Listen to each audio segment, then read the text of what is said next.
Welcome to AGIS students.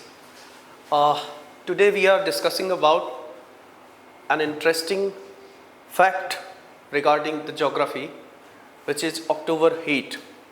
Nowadays you can feel that day's temperature is very high in comparison to night's temperature.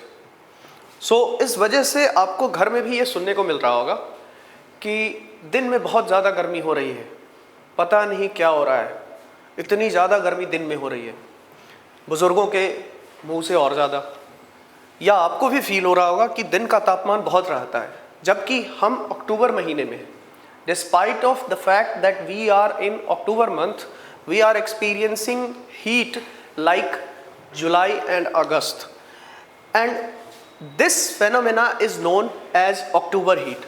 सो इस महीने में आम तौर पे लोगों का एक्सपेक्टेशन ये हो जाता है कि अक्टूबर का महीना आ गया है तो हीट उतना ज़्यादा होना नहीं चाहिए दिन के समय में, बट फिर भी ये फील होता है. नाउ इसके पीछे साइंस है, इसके पीछे ज्योग्राफी है, इसके पीछे क्लाइमेटोलॉजी है, यानी क्लाइमेट है. ये इंटरेस्टिंग फैक्ट, इसे समझने के लिए हमें यह जानना ज़रूरी है कि आखिर ये होता क्यों है. So the main reason behind this is that we have experienced for the last few months, for the last 3 or 4 months, continuous rainfall, which is also known as Indian monsoon. And because of Indian monsoon, we have experienced continuous rainfall for 3 to 4 months. And because of that continuous rainfall, abundance amount of moisture is present in the atmosphere. Now, atmosphere में जब moisture बहुत ज़्यादा है, and that moisture is nothing but the water vapor. Water vapor अपने आप में ही it's a kind of greenhouse gas. Greenhouse gas water vapor है. Water vapor is a kind of greenhouse gas. और हम सब ये जानते हैं कि greenhouse gas की ये प्रॉपर्टी है कि ये हीट को कैप्चर करता है, और हीट को कैप्चर करने की इसी कैपेसिटी के कारण, अमाउंट ज़्यादा हो जाने के कारण वाटर वेपर के, एनवायरनमेंट में जो सन्स के इंसोलेशन के कारण अर्थ से होने वाला टेरेस्ट्रियल रेडिएशन होता है, इसको ये वाटर वेपर कैप्चर करता है.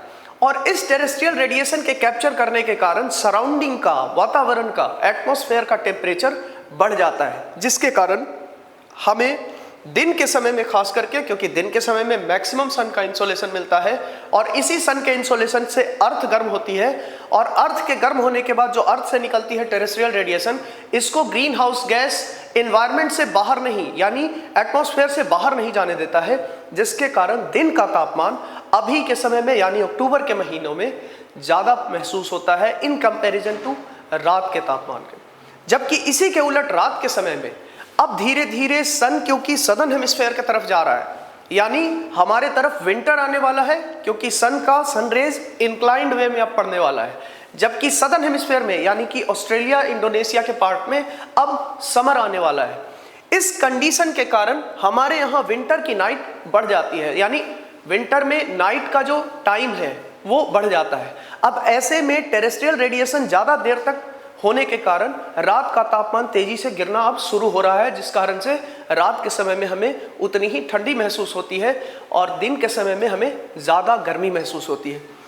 कुछ बेसिक्स हैं इससे संबंधित, हम उसे जानने की भी कोशिश करते हैं. जैसे कि बीच में हमने बोला सन्स के इंसोलेशन, और एक वर्ड हमने बोला टेरेस्ट्रियल रेडिएशन. आखिर ये चीज़ें हैं क्या? सो अर्थ को सन से जो इंसोलेशन मिलता है, इस इंसोलेशन को हम लोग जानते हैं सन्स इंसोलेशन. ये जो सनरेज आते हैं अर्थ के ऊपर, ये होते हैं short wave radiation. Short wave radiation. जबकि इसके इंसोलेशन से, सन के इंसोलेशन से अर्थ के गर्म होने के बाद जो गर्मी मिल जाती है अर्थ को, उसके बाद जो अर्थ से रेडिएशन होता है रिटर्न बैक, उस रेडिएशन को हम लोग जानते हैं टेरेस्ट्रियल रेडिएशन के नाम से. सो ये होता है शॉर्ट वेव रेडिएशन, जो सन का इंसोलेशन आता है अर्थ तक, इसे हम शॉर्ट वेव रेडिएशन भी कहते हैं, बिकॉज इसकी वेवलेंथ कम होती है, वेवलेंथ कम होती है। जबकि जो अर्थ से radiation back to the atmosphere जाता है, ये है long wave radiation, long wave radiation.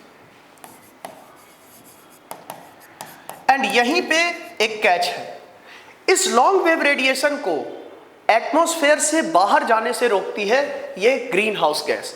सो सन के इंसोलेशन के कारण ये जो अर्थ गर्म होती है, इसी के गर्म होने के बाद जो रिटर्न बैक में टेरेस्ट्रियल रेडिएशन होता है, जिसको हम टेरेस्ट्रियल रेडिएशन भी कहते हैं, टेरेस्ट्रियल रेडिएशन।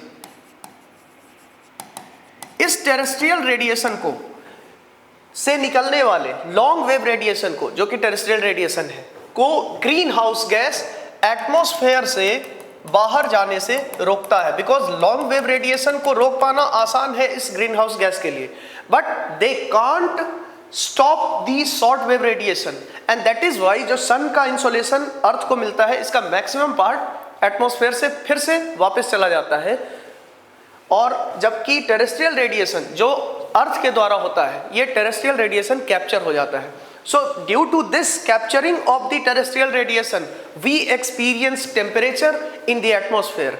अब टेम्परेचर बढ़ गया वाटर वेपर के बढ़ने के कारण, बिकॉज वाटर वेपर की ये कैरेक्टरिस्टिक है कि वो टेम्परेचर को कैप्चर कर सकता है, और जिस कारण से मॉनसून होने के कारण लगातार 3 से 4 महीने तक बारिश होने के कारण बहुत ज़्यादा मात्रा में वाटर वेपर के बढ़ने से इस टेम्परेचर को कैप्चर करने वाले एजेंट यानी वाटर वेपर के बढ़ने से यहाँ पे एटमॉस्फेयर में टेम्परेचर ज़्यादा महसूस होता है, खासकर अक्टूबर के महीने में, क्योंकि अक्टूबर से ठीक कुछ महीने पहले तक लगातार बारिश हुई है।